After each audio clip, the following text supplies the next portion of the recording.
Hema listeners, आ चुकी है आप लोगों के लिए फोर्स्ड मैरिज विद मिनिस्टर का न्यू एपिसोड। तो चलिए इसे शुरू करते हैं। अब तक की कहानी में आप लोगों ने सुन लिया था कि आशी जब खाना खा चुकी थी, उसका पेट जब पूरी तरह से भर चुका था कि तभी जैसे ही आशी जो बाहर निकलने वाली होती है कि तभी आर्यांश उसे रोकते हुए कहते हैं, तुम इस हालत में बाहर जाओगी। आशी समझ नहीं पाते कि आर्यांश के कहने का मतलब क्या है। आर्यांश जो पहले उसको बेड पर दिखाते हैं जहाँ पर उसने अपनी सारी चूड़ियों को इधर उधर फैला दिया था और साथ ही उसने अपने हाथों से सारे रिंग्स भी निकाल दिए थे। आशी जो कहती है, वैसे भी घर जा कर के तो सब निकालना ही है। और ये बोल करके वो धीरे धीरे कदमों से बेड की तरफ आगे बढ़ती है और दो चूड़ियाँ डालते हुए कहती है, इतना काफ़ी है ना। आर्यांश जो कहते हैं, तुमने अपनी इंगेजमेंट रिंग भी निकाल दी आशी। आशी जो कहती है, उप्स सॉरी, अब क्या करूं, खाना खाना था तो बस निकाल दी। आर्यांश अपनी भाव में थोड़ी सिकोड़ते हुए कहते हैं, तुम्हें नहीं पता एंगेजमेंट रिंग का क्या मतलब होता है, इसे कभी नहीं निकालना चाहिए। आशी जो कहती है, ओह ऐसा होता है, मुझे नहीं पता था, सॉरी। अब ठीक है, पहन लेती हूँ। और ये बोलकर कि वो जैसे ही अंगूठी को अपने हाथ में लेती है, आर्यांश उसे रोकते हुए कहते हैं, रुको। और ये बोलकर कि वो उसके हाथ को अपने हाथ में लेते हैं और उसको बाकी की चूड़ियाँ अपने हाथ से पहनाना शुरू करते हैं। आशी जो कहती है, अरे इन सब की क्या ज़रूरत है, मुझे इतना हैवी हैवी चीज़ें पहनने की आदत नहीं है ना। आर्यांश कहते हैं, चुपचाप से ऐसे ही खड़ी रहो, और वैसे भी अभी तुम मेरे गेस्ट से मिली नहीं हो, सबसे मिलना भी तो है तुम्हें, ऐसे मिलोगी। आशी जो कहती है, हाँ अरे आराम से पहना, ये दर्द हो रहा है। आर्यांश अपने हाथ से उसे बहुत ही सॉफ्टली चूड़ियाँ पहना रहे थे, मगर आशी की तो नाटक करने की आदत थी। आर्यांश उसके हाथ में फिर से सारी चूड़ियाँ पहना देते हैं, जिससे आशी का हाथ फिर से भारी हो जाता है। वो अपने हाथों के चूड़ियों को छन छन करते हुए कहती है, कितना ज़्यादा ये सब कुछ, मुझे ये सब पसंद नहीं है। आर्यांश उसके हाथ को लेते हैं और फिर से उसके रिंग फिंगर में रिंग पहनाते हुए कहते हैं, आइंदा से कभी भी इसे निकालने की गलती मत करना। आशी जो कहती है, वरना क्या कर लेंगे। आर्यांश उसके हाथ को अपने हाथ में लेते हैं और उसको एकदम से अपने करीब खींचते हैं, जिससे आशी आगे बढ़ते हुए थोड़ा डिसबैलेंस होकर के अपने दोनों हाथ को आर्यांश के चेस्ट पर टिका देती है। आशी जो आर्यांश से कहती है, ये क्या बदतमीजी है। आर्यांश जो उसकी कमर पर धीरे से अपने दोनों हाथ को रखते हुए कहते हैं, तुम सोच भी नहीं सकती हो कि मैं क्या क्या कर सकता हूँ, और ये वरना जैसा शब्द तो मेरे लिए यूज़ मत करना। हाँ, अभी तक तुमने सिर्फ मेरा सॉफ्ट वर्जन देखा है, प्लीज़ मेरे साथ ऐसी कोई हरकत मत करो कि मुझे गुस्सा आ जाए। आशी जो कहती है, और अगर गुस्सा आ गया तो आप क्या करेंगे। आशी ने भी ये बहुत ही फ्लर्टिंग वॉइस में बोला था। उसने पहली बार किसी लड़के से इस तरह से बात की थी, वरना आशी हमेशा लड़ाकू मूड में ही रहा करती थी। आर्यांश जो आशी की बात सुन करके उसके गाल पर हल्का सा अपने हाथ को फेरते हैं और फिर उसके गालों को अपने हाथ में भरते हुए कहते हैं, शादी के बाद पता चल जाएगा तुम्हें कि मैं गुस्से में जब आता हूँ तो क्या क्या करता हूँ। आशी जो अपनी आंखें छोटी करते हुए कहती है, आपके ये गुस्से वाले इरादे मुझे कुछ ठीक नहीं लग रहे। आई होप सो कि आप गुस्से में लड़ाई ही करते होंगे। आर्यांश अपना सर नाम हिलाते हुए कहते हैं, लड़ाई तो नहीं करूँगा तुमसे, तुम परेशान मत हो।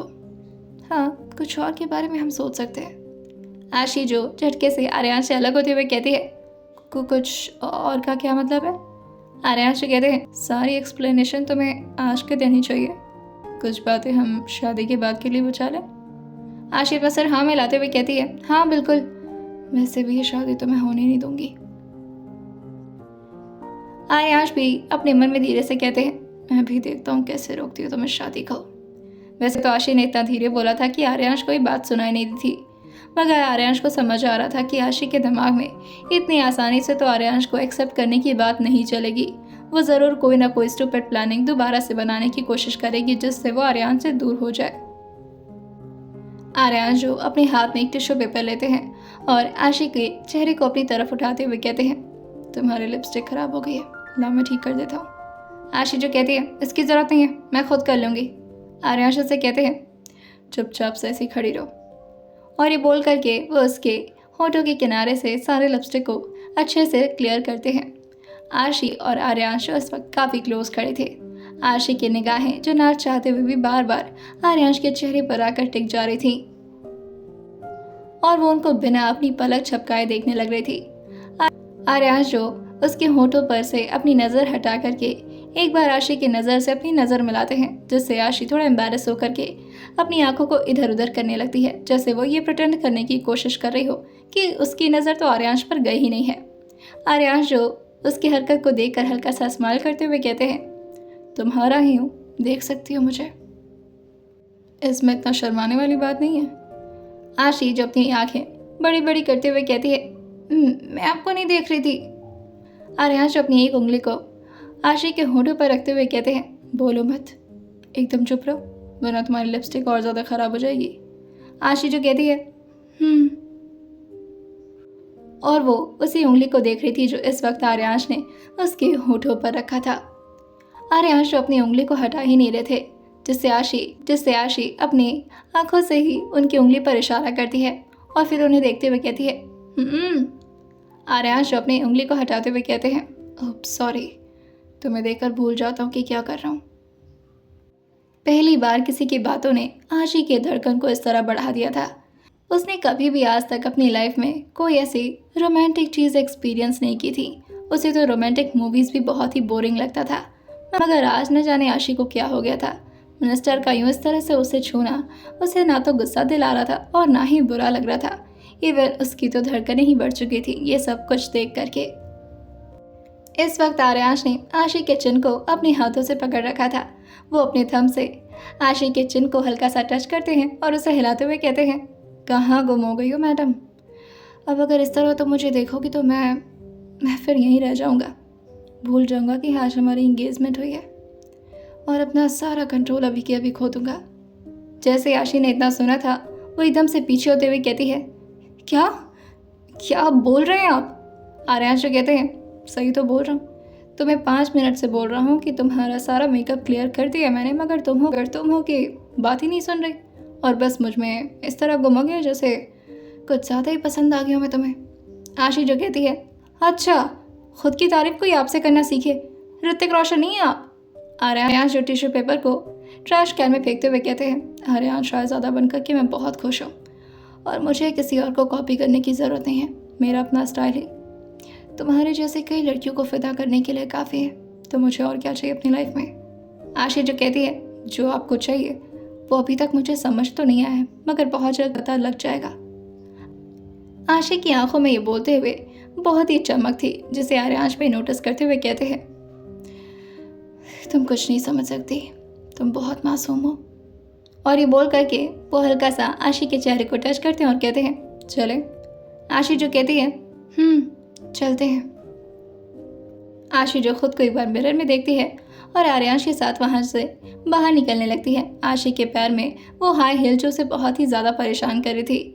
आशी जो अपने लहंगे को उठा करके अपने हील्स को देखते हुए कहती है, ओह ये बहुत ही ज़्यादा अनोइंग है, एक तो खटखट खटखट कर रहा है, ऊपर से मुझे बार बार गिरा दे रहा है। आर्यांश जो कहते हैं, दिक्कत हो रही है। आशी जो कहती है, हाँ दिक्कत तो हो रही है। इस वक्त आर्यांश शाहज़ादा और आशी जो कि नीचे की तरफ आ रहे थे, वो लोग लिफ्ट से नीचे आ चुके थे, मगर आशी जो लिफ्ट से जैसे ही बाहर निकलती है उसे बहुत ही ज़्यादा प्रॉब्लम हो रही थी। वहीं सारे गेस्ट की नज़र अब आशी और आर्यांश पे टिक चुकी थी। आशी जो बार बार अपनी हिस्स को कोसे जा रही थी और इवन वो कई बार चलते चलते डिसबैलेंस हो जा रही थी, जिसकी वजह से आर्यांश को उसे संभालना पड़ रहा था। जैसे ही वो लोग फिर से हॉल एरिया में वापस आते हैं जहाँ पर सारा फंक्शन चल रहा था, आशी जो कहती है, बहुत हो गया, अब तो मन कर ऐसे निकाल कर फेंक ही दूँ। आर्यांश जो आशी की बात सुन करके बिना कुछ कहे तुरंत ही उसके सामने झुकते हैं और आशी को कहते हैं, तो मेरा बाल पकड़ो।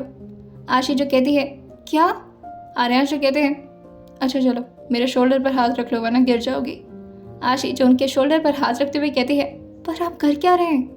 आर्यांश जैसे ही आशी के हाथ को अपने शोल्डर पर फील करते हैं, वो तुरंत ही उसके एक पैर को उठाते हैं और अपने हाथ से उसके सैंडल्स को निकालने लगते हैं।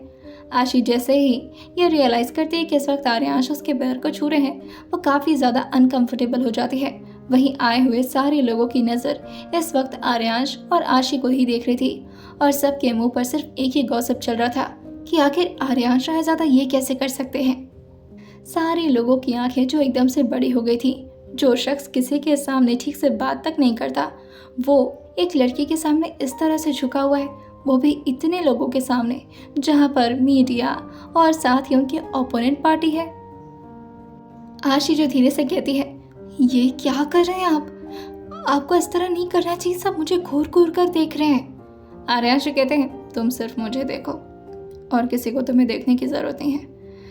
आशी जो कहती है, पर बाद में सब लोग मुझे न टॉन्ट करेंगे कि मैं आपसे ये सब करवा रही हूँ। आर्यांश कहते हैं, उसके जवाब देने के लिए मैं काफ़ी हूँ और मेरी होने वाली बीवी को कोई कुछ नहीं कह सकता। और ये बोल करके वो उठ जाते हैं और आशी के सैंडल को अपने हाथ में ले लेते हैं। आशी जो कहती है, अच्छा सैंडल्स तो दीजिए, वरना मेरी मम्मी इसी सैंडल से मेरी पिटाई करेंगी। आर्यांश कहते हैं, नहीं तुम आराम से सही चलो, दिक्कत तो नहीं रही अब चलने में। आशी जो कहती है, वैसे सच कहूँ तो बहुत अच्छा लग रहा है ऐसे चलने में। इस हील के साथ तो चलने में ऐसा लग रहा था जैसे मेरे दोनों पैर में किसी ने पहाड़ बांध दिया हो। आशी की बात सुनकर के आर्यांश हल्का सा स्माइल करते हैं और उसके एक हाथ से आशी के कमर को पकड़ लेते हैं और वही उनके दूसरे हाथ में इस वक्त आशी का सैंडल था। काव्या और मिली जो आपस में बात करते हुए कहती हैं, हाय इसे कहते हैं आइडियल कपल। OMG कितने रोमांटिक हैं जीजू। वहीं उसके बगल में वेदाक्ष खड़ा था जो उसके हाथ पर मारते हुए कहता है, कोई रोमांटिक नहीं है भाई, बहुत अकड़ू है। हाँ वो बात अलग है कि भाभी के लिए बहुत सॉफ्ट है। काव्या जो वेदाक्ष को देखते हुए कहती है, तुम भी इतने सॉफ्ट रहोगे ना मेरे साथ। वेदाक्ष कहता है, तुम्हें भी हील में प्रॉब्लम हो रही है, तुम कहो तो मैं तुम्हें गोद में उठा कर ही घूम लूंगा, मैं भाई की तरह तुम्हारी सैंडल्स नहीं निकालूंगा। आशी जो काव्या जो कहती है, अच्छा ठीक है देखते हैं, वो भी वक्त जल्दी आएगा। वही मिली जो कहती है, काश ऐसे ही कोई मेरे भी सैंडल्स उतारता और मुझे भी अच्छा फील कराता, सारे लोगों के सामने बिना अपने मेल ईगो की टेंशन लिए बस वो मेरे सामने इस तरह झुक पाता। पता नहीं मेरी लाइफ में ऐसा कोई आएगा भी या नहीं। वही काव्या से बगल में कहती है, आएगा बहुत जल्द आएगा। मिली जो उसके हाथ को जोर से दबाते हुए कहती है, तुझे तो मिल गया लेकिन तुम मेरी सेटिंग नहीं करवा रही। हाँ तू चाहती है कि मैं सिंगल ही मरूं। काव्या जो कहती है, सिंगल तो कोई नहीं मरेगा, सोच हमारी आशी जैसी लड़की को इतने कमाल के जीजू मिल गए तो तू तो मतलब क्या पटाखा चीज़ है, तुझे तो कभी सिंगल भगवान रख ही नहीं सकते। अगर तू सिंगल रहेगी तो भगवान का ही सर खा जाएगी ना, इसलिए।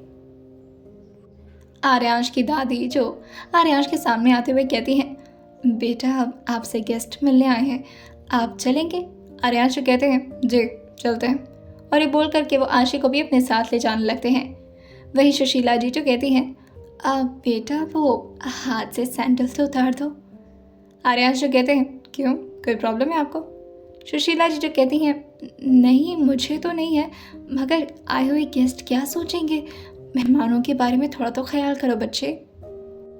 आर्यांश अपनी दादी की बात सुनते हुए कहते हैं, आज मुझे सिर्फ अपनी बीवी का ख्याल रखना है, मेहमान है तो वो मेहमान की तरह रहे और मुझे अपनी बीवी से ज़्यादा इम्पोर्टेंस किसी को नहीं देना आज।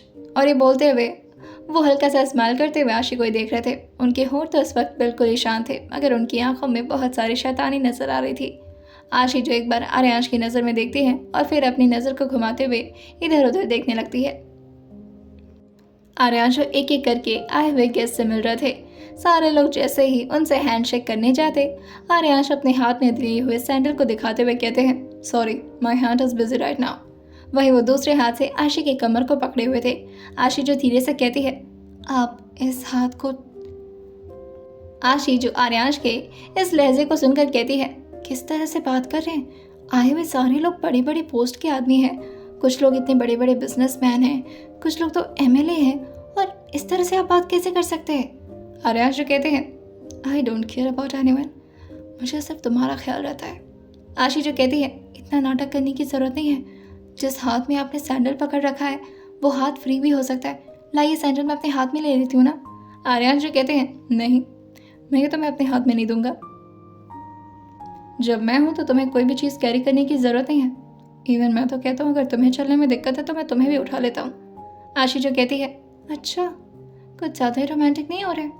आर्यांश जो कहते हैं, अभी कहाँ, अभी शादी तो होने दो, फिर बताता हूँ कितना रोमांटिक हूँ मैं। आपका दूसरा हाथ तो खाली है ना, कम से कम उसी हाथ में सैंडल पकड़ करके लोगों से हैंडशेक तो कर लीजिए। आर्यांश जो कहते हैं, नहीं वो भी हाथ कहाँ खाली है, और ये बोल करके वो आशी की कमर को अपने उसी हाथ से धीरे धीरे सहलाने लगते हैं। आशी जो थोड़ा तेज अपनी सांसें करते हुए कहती है, क्या कर रहे हैं? मुझे गुदगुदी लग रही है। आर्यांश कहते हैं, हाँ तो ये हाथ मेरा बीवी के कमर से नहीं हटने वाला, फिर चाहे किसी को बुरा लगे चाहे ना लगे, आई डोंट केयर। आशी जो कहती है, कुछ ज़्यादा ही अकड़ू हैं आप। आर्यांश जो कहते हैं, नहीं जान, ये अकड़ सिर्फ दूसरों के लिए है, आपके लिए नहीं है। आशी जो कहती है, देखते हैं कितने दिन तक ऐसे सॉफ्ट और रोमांटिक पर्सन बन के रहते मेरे साथ। आर्यांश उसकी बात सुन करके उसकी तरफ देखते हुए कहते हैं, अगर तुम बदमाशी ना करो तो इसी तरह तुम्हारे साथ ज़िंदगी भर रहूँगा। आशी जो कहती है, और अगर मैं बदमाशी की तो? आर्यांश जो कहते हैं, तो मुझे पनिशमेंट देना भी बहुत अच्छे से आता है। और ये बोलते हुए वो आशी के चेहरे के बहुत ही करीब आ रहे थे। आशी जो उन्हें रोकते हुए कहती है, अरे रुकिए तो, अपनी जगह पर एकदम खड़े रहिए और भूलिए मत कि मैं अश्विनी राठौर हूँ। अभी अश्विनी रायज़ादा बनी नहीं हूँ। आर्यांश उसकी कमर को हल्का सा पिंच करते हुए कहते हैं, वो भी बना लेंगे बहुत जल्द। आशी जो कहती है, और वो मन में कहती है, ये ख्वाब देखना बंद कर दीजिए, आपकी सारे ड्रामा समझ में आ रहा है मुझे। मिनिस्टर आर्यांश रायज़ादा किसी के भी साथ इतने सॉफ्ट नहीं हो सकते, और किसी भी पॉलिटिशियन पर मैं भरोसा कर लूँ, इतनी बेवकूफ़ नहीं हूँ मैं। ये सामने कुछ और पीठ पीछे कुछ और होते हैं। आपके डबल साइडेड फेस को मैं अच्छे से समझ रही हूँ। बस कोई तो ऐसा मिले जो मेरी मदद कर सके और आपके खिलाफ खड़े रहने की हिम्मत कर सके।